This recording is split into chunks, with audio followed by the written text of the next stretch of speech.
ప్రభువే అద్వితీయుడైన యెహోవా. అయ్యా, ఆకాశ మహాకాశముల పట్టజాలన్నటువంటి విస్తారమైనటువంటి మహిమ కలిగినటువంటి వాడవే.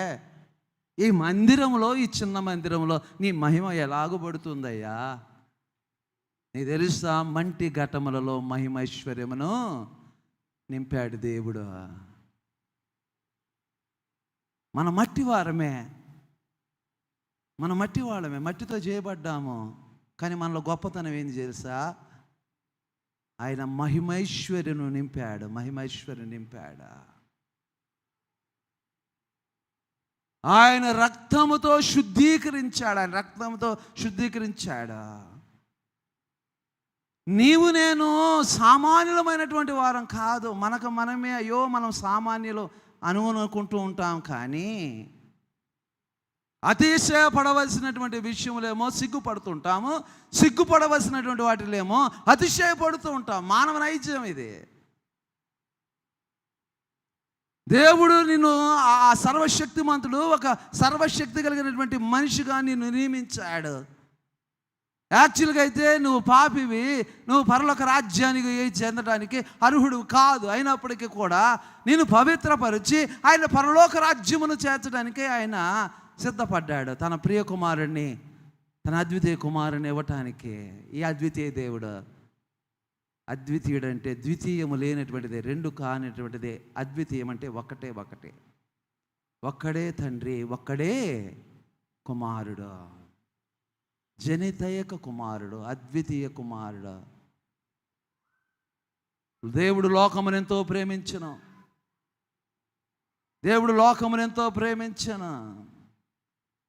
తన ప్రియ కుమారుని, అద్వితీయ కుమారుని ఆయన మనకు బహుమానముగా అనుగ్రహించాడు. ఎంతగా ప్రేమించాడంటే తన కుమారుని లోకమునకు బహుమానంగా, బలి అర్పణగా, పస్కా పశువుగా ఇచ్చేంతగా ఇచ్చాడు దేవుడు. ఆయన నీ బిడ్డనిస్తావా?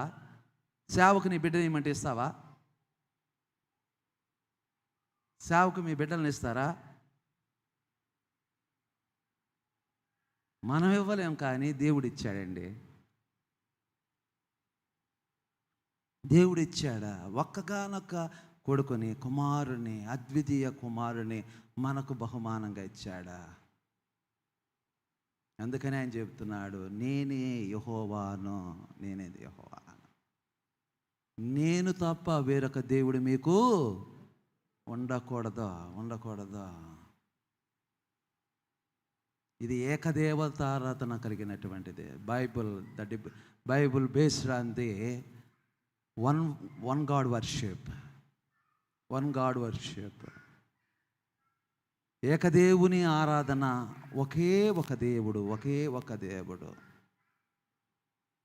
ప్రపంచంలో బహుదేవత ఆరాధనలు ఉన్నాయి, కానీ బైబిల్ని ఇదే చాలామందికి ఇష్టం ఉండదు. బైబిల్ దేవుడు ఒక్కడే ఉన్నాడు. ఇతర విషయంలో ఒప్పుకోరు అంటే మన మాటలు కాదు ఇవి, మన మాటలు కాదు. బైబిల్ చెబుతోంది, నేను సృజించినటువంటి సృష్టికర్తను, అద్వితీయ దేవుడను, వీటన్నిటినీ నిర్మాణం చేసినటువంటి పరమశిల్పిని నేను. నా ముందు ఎవరు లేరు, నన్ను నిర్మించిన వారు ఎవరు కూడా లేరు. ఆది అంతమైనటువంటి దేవుడును, ఆల్ఫా ఒమేగా అయినటువంటి దేవుడును. నన్ను ఎవరు సృజించలేదు. కానీ నాకు ఇష్టలుగా ఉండటానికి నేనే మానవులను మన పోలిక చొప్పున నా యొక్క స్వరూపమందు. మనుషులను ఎప్పుడు కూడా కించపరచకూడదండి. మనుషుని యొక్క రంగును బట్టి, మనిషి యొక్క అవయవ నిర్మాణమును బట్టి మనుషుని ఎప్పుడు కూడా దూషించకూడదు. నల్లగున్న వాళ్ళని, లేకపోతే వికలాంగులైనటువంటి వారిని, లేకపోతే ఇంకొకరిని మనం హేళన చేయకూడదు. మనం అందంగా ఉన్నామని. ప్రతి మనుషుడు కూడా దేవుని సృష్టి. ఈ లోక అందచందాలను బట్టి నీవు అందమును నిర్ణయించలేవు.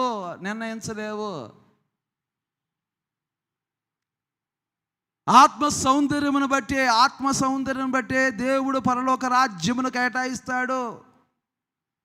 బంగారపు నగలను పెట్టుకున్న బట్టి, జలడు అల్లుకొన బట్టి గొప్పతనం ఏమి లేదు. బాహ్య సంబంధమైనటువంటి సౌందర్యం కంటే ఆత్మ సంబంధమైనటువంటి సౌందర్యము ఎంతో గొప్పది. ప్రపంచ సుందరి పోటీలు జరుగుతూ ఉంటాయి. దేనిని బట్టి నిర్ణయిస్తారు అందము చందము?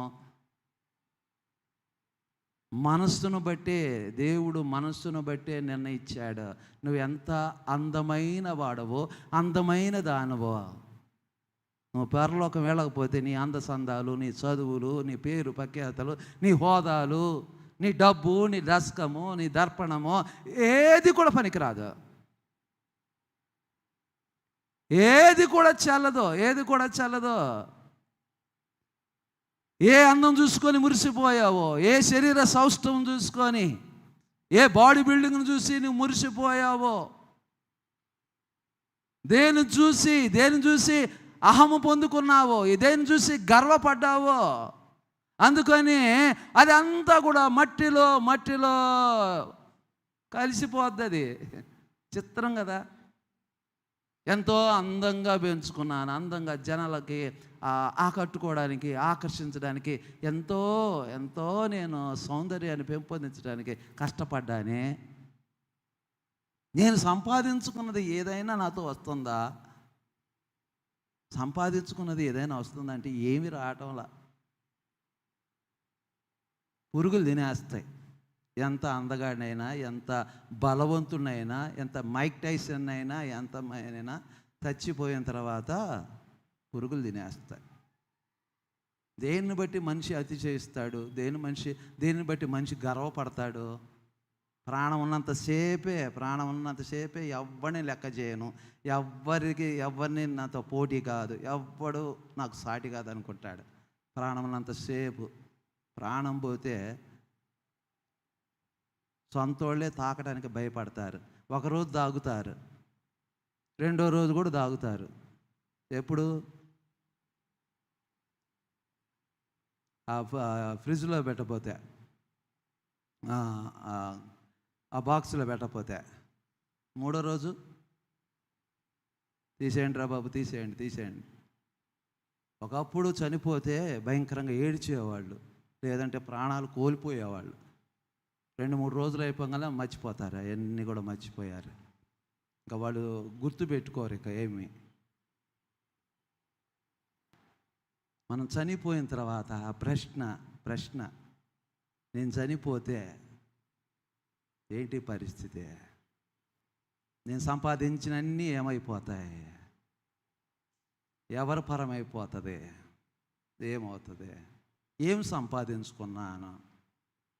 ఏం సంపాదించుకొని లోకంలో ఉండటానికి? పరలోకంలో ఉండటానికి నేనేం సంపాదించుకున్నా? ఈ లోకంలో ఉండటానికి అన్నీ సంపాదించుకుంటున్నాను. మరి పరలోకంలో నిత్యకాలం ఉండటానికి ఏం సంపాదించుకున్నావు?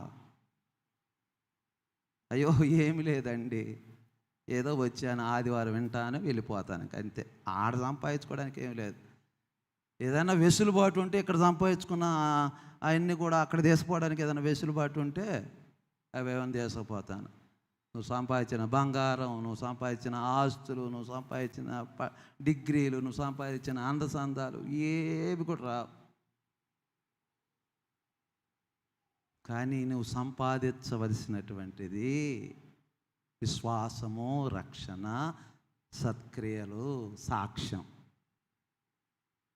అవి అక్కడ పనిచేస్తాయి. ఇక్కడ కరెన్సీ అక్కడ పనిచేయదు, ఇక్కడ కరెన్సీ అక్కడ పనిచేయదు. అక్కడ కరెన్సీ వేరే. ఎక్స్చేంజ్ చేసుకోవాలా. అయ్యో ప్రభువా, నేను సంపాదించుకున్నదంతా కూడా ₹1 తీసుకెళ్ళలేకపోతున్నానే. నేను చనిపోతే ఈ ప్రశ్న రావాలి. భయపడ్డానికి కాదు నేను చెప్తుంది. దేవుని ఎరుక. అది దేవుని ఎరుక.